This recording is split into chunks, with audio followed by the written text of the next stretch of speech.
Hey guys, and welcome back. This is ChosenArchitect, and today we are going to be upgrading our storage system. So I hope you guys are ready. So today we have a lot of work to sort of get sorted out. I want to upgrade our storage system because today I've sort of ran into a problem. We are pushing it for our storage. I've had to consolidate items and do things like that just to sort of get everything to fit inside this one singular card. It's great at the beginning of the game. It's a wonderful tool for the early game, but once you start really mining and doing things like that, you really need to expand your storage system. We're still going to stick with RF tools for right now because later on we will upgrade our system and maybe get away from RF tools or maybe expand our storage system and do something different. But for right now, I want to focus on RF tools because I don't normally use RF tools for storage. So it'll be kind of interesting for me to be able to do that. To get started with RF tools, there's a few things I want to do first, and that is make sure I have power so I can provide power to my RF tools storage system. For that, I'm going to use the Cyclic Battery, and we're going to talk a little bit about this thing. It is a very easy to use. It's very easy, a very simple battery. I'm going to go ahead and show you. If we just place this right here, we can specify what slot we can pull power from. So, and on the inside, there is a charging port. So yeah, there's a charging port directly inside this battery. So if you wanted to charge something really fast, you could just put it right in this slot. And believe me, it charges really fast. So we have our upgrades in here. We're producing power. It does, we are producing it at a pretty decent rate. The only problem with cyclic stuff, right, is that this doesn't always display the information properly. So I'm not going to rely on this to be able to tell me how much. Now, I will, however, be using the TOP, or are we? Yeah, I believe it's the one probe. So if you do /TOPCFG, you're going to see we are using the one probe, and you can actually move your little thing around if you want to, if you don't like it where it's at, and you can change the style or however you feel like doing it. But anyways, you can see that it is showing it properly, but inside may not represent that number while inside here. Anyways, we want to make sure that power can be moved out of here. So I'm going to set it to north. This is going to allow the north side to be able to expel power. So we're going to be utilizing that here in a minute. We're also going to utilize another thing. But first, we're going to go ahead and get our crafting made. So RF tools. And also, I really need to figure out what's in the wall over here. There's some zombies in the wall. I gotta look through the wall and try to figure out where these guys are lying. So RF tools, and you can do RFT and then storage, and that's going to show you all of your storage stuff. We need the actual storage scanner. This is going to be our main block that we're going to do everything with, and then we also might make some modular storages. These work similar to how our storage tablet works. So first we're gonna need a storage scanner. That means we're gonna need some gold ingots. I think I just cooked up some gold. Perfect, because we were actually out of gold. I'm hearing, oh, it must be nighttime above us. We are very close to the ground level. So that's probably actually the zombie sounds we're hearing. I think eventually I'm gonna light that whole area up, but here we go. So we need some torches, of course. There we go. And we need a machine frame. This is going to use gold nuggets. I think I have some. Perfect. We're probably going to need a few machine frames today. But this guy is super powerful. So, we have a storage scanner. I'm going to go ahead and place the storage scanner right here, for example. Yeah, I think these guys are bundling up at my front door. I know exactly why they're bundling up. They know that my villagers here, and so they're cramming into this area. Oh wow, that is some detection right there. Anyways, I also replaced our stair with an elevator, so it makes it a lot easier on us. You can see though that this storage scanner is going to require RF, which is awesome. We are going to need that, but you can see over here we have a scan radius button that lets us scan. When we hit scan, it's going to show us all of our available chests that are within, I believe, 20 block radius. And you can see it does show us all of our different inventories that we have access to. This can be useful. Now, It will show us our items, but we cannot interact with it because we do not have any power. But we can see, of course, all of the things. And we can see if anything has an inventory, it's going to show up here, right? We can see our furnaces have coal in them. We can see this chest has some stuff. We can see everything that's inside of our harvester.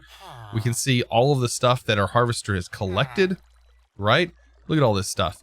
And these are machines that are really far away, right? But overall, this is going to show all of our chests and what's accessible. And you can go up here to all routable.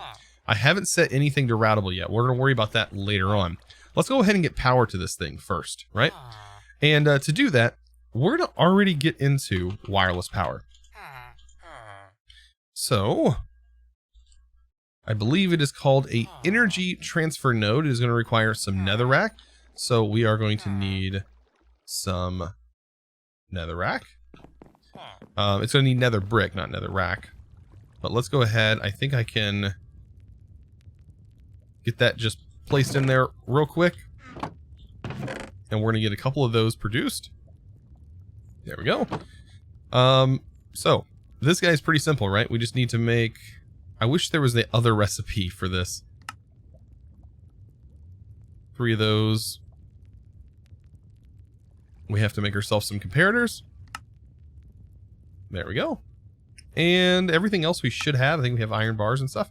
So here is our energy transfer node. This thing is beautiful, right? This thing is incredibly powerful. We're also going to need GPS. That's going to need to be made. Now, this is going to require light blue dye. Light blue dye, of course, is literally just... If I can pull it up, there we go. Just bone meal, which we should have some bone. Do we not have bone in our inventory? Actually, I might need to go get some bone. But anyways, it's just light blue dye. But like I said, the energy transfer node, I've used it in the past. It is incredibly powerful. It is a form of wireless power transfer. And it's very simple to use. Very simple. Maybe tedious at first. It may seem that way, but believe me, it is not. So let's go ahead and make a few GPSs. We're going to need some paper, it seems. I'm only going to need 1, I think, for right now. I'll make 4, just to be on the safe side. But these are what you're going to use to specify what machines you're powering. So let's just take 1, for example. We're going to shift right click this GPS onto our RF Tools scanner because this requires power, right? Let's go downstairs and we're going to place our energy transfer node on top of our battery, right? And then this will or should fill up with power. It should be able to. It should automatically be able to receive. If not, it's just because we haven't updated this. Let's make sure that that is set. These interfaces are so weird, by the way. So sometimes they won't work. All right, so let's just go ahead and pop the GPS in here. Maybe that will allow this to see the power. If not, we're going to have something that just sends power to the energy transfer node. But that should allow power to work. Okay, it's not. All right, so we are going to need to get ourselves one of our power conduits. Then, if that's not going to work, we're going to force power into this thing. I thought by default it was going to allow it to have power sent to it, but I guess not. But that's okay. Like I said, we can figure this out. Do need a block. So we're going to go ahead and place our conduit here. Set that to extract. It should be by default. And then we'll place this on top. That should be set. And this will be set to insert. And that should power that. It should. Anyways. Oh, you know why? Because we have north. I thought that was up. Oh my gosh, guys. You guys are probably going, Chosen, you're derping so hard right now. You did it last episode. You're derping hard this episode. Set that to up. There it goes. Okay, so we don't need a power cable. Oh man, I thought north was up. I don't know what where my brain was at. But anyways, let's put the GPS that we marked earlier. Let's go ahead and place that in there. And then if you select this, it's going to tell you what it's actually connected to. And we can go up here and we can see that now this has power. And this is exactly the same, right? So this storage setup is exactly the same as if we were using the storage tablet. Now, I don't want to take all the stuff from my storage tablet and just throw it in here because we don't have that kind of room. So we're going to need to jump back into RF Tools, and we need to go back to storage. And I want to make a storage scanner, right? And we can go ahead and use the items that are in here. Not a storage scanner, sorry, a modular storage. We're still going to need some of the same material, which is lapis, which I do have. I just have it cubed up just to save space. There we go. This. Bam. All right. So there's a machine frame. And all we need is a chest and that machine frame. So if we place this here, this doesn't require power, right? This is like a chest. So what I'm going to do is I'm going to put my storage scanner in here. I'm going to pull out my tier 3 storage module. This tier 3 storage module has all of my items in it. And we should be able to use this right here. And that's going to put all of my items inside this single storage right here. And of course we can do all this, but the thing is if we scan, let's actually go down to 1 block and we scan. We can see right here that there is our storage module that has all of our items in it. Perfect, right? All right, so we can get even cooler than that. We can go even cooler than that. Let's go ahead and craft one other thing. Now that we have this in here, we'll make this routable so we can see it all. Let's go ahead and make this storage control screen module. We should be able to do that. I'm pretty sure I have a chest. All right. So what I'm going to do is I'm going to shift right click on the storage scanner.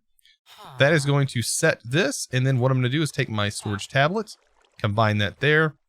And guys, we now have wireless access to every chest that is nearby. And I can go here and I can make sure if I want to increase this, I can increase the range, scan, and look at that. We've gained a crafting station. I really need to remove those crafting stations. But right now we have all of this stuff at our fingertips.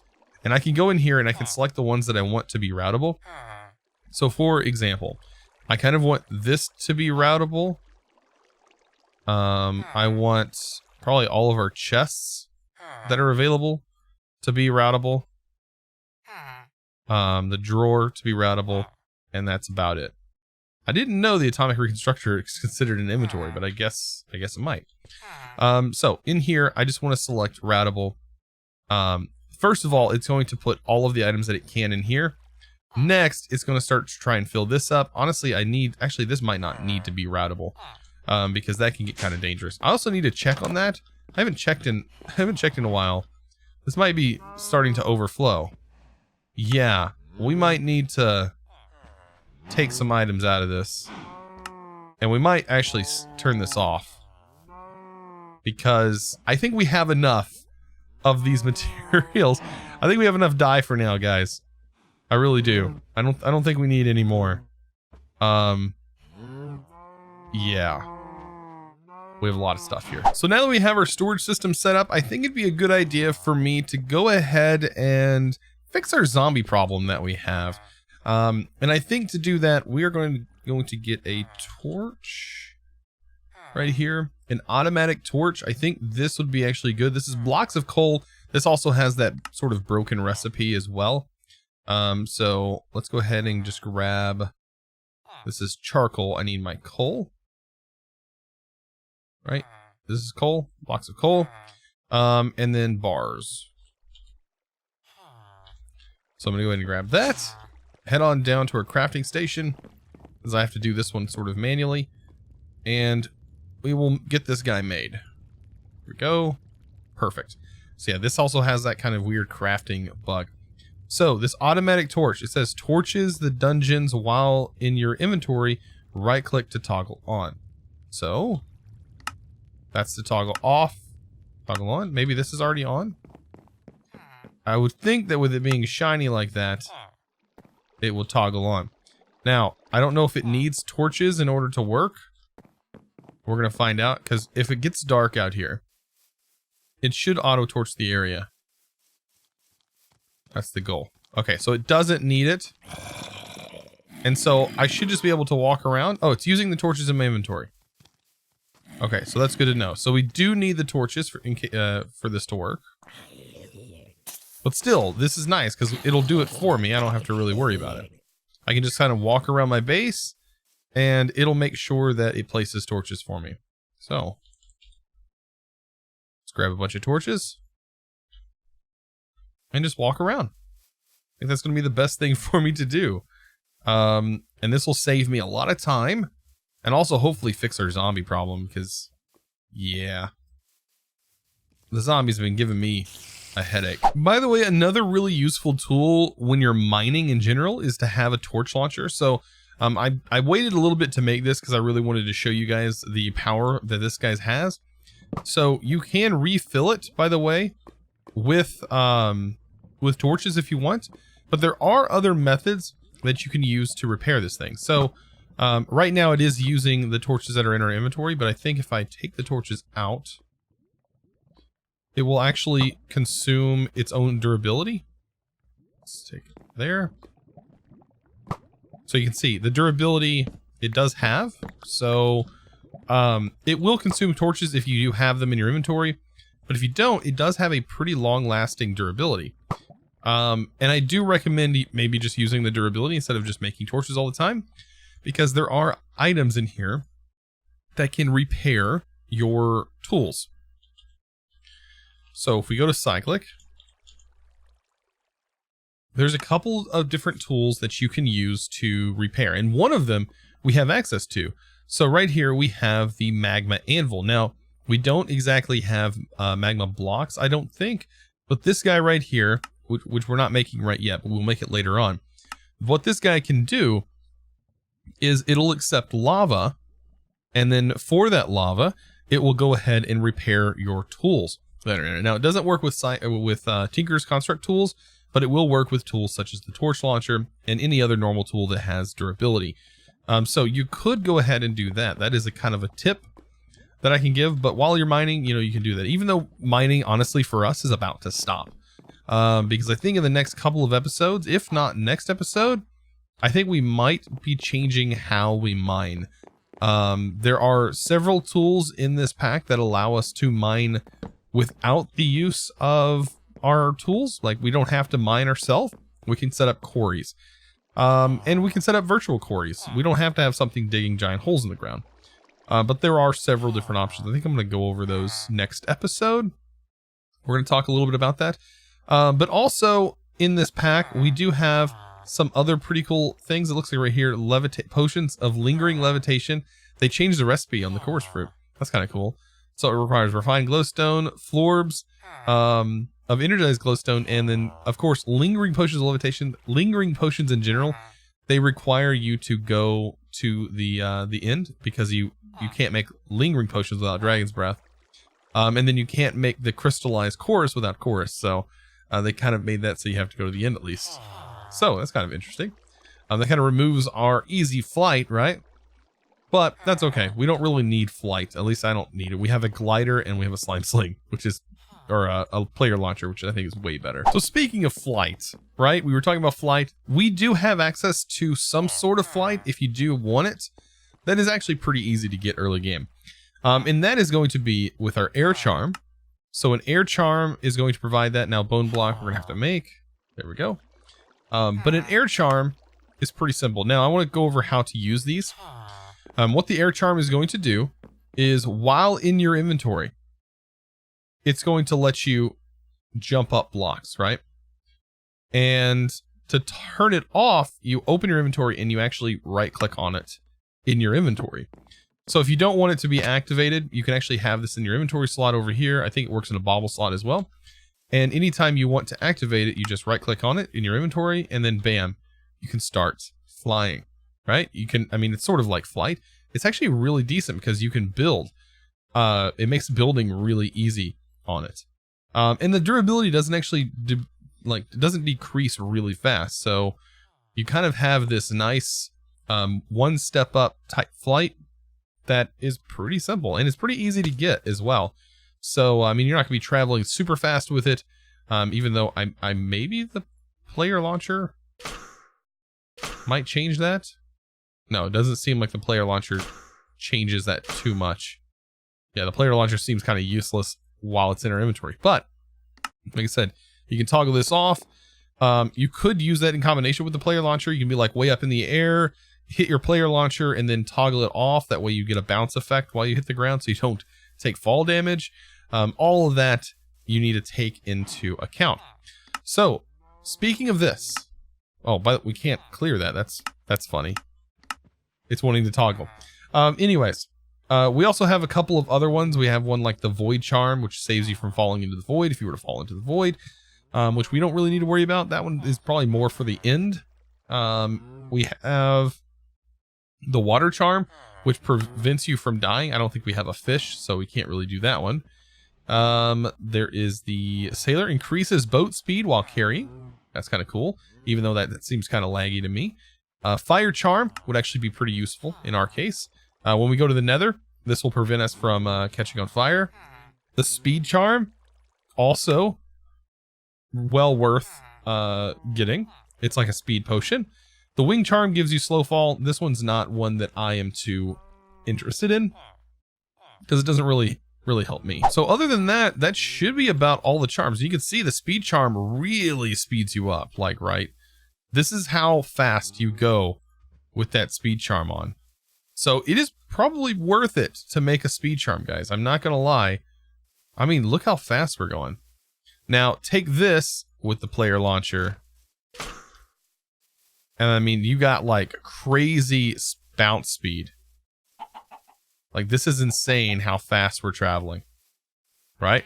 I'm sure it's gonna be the same if like I do this. Yeah. That is insane.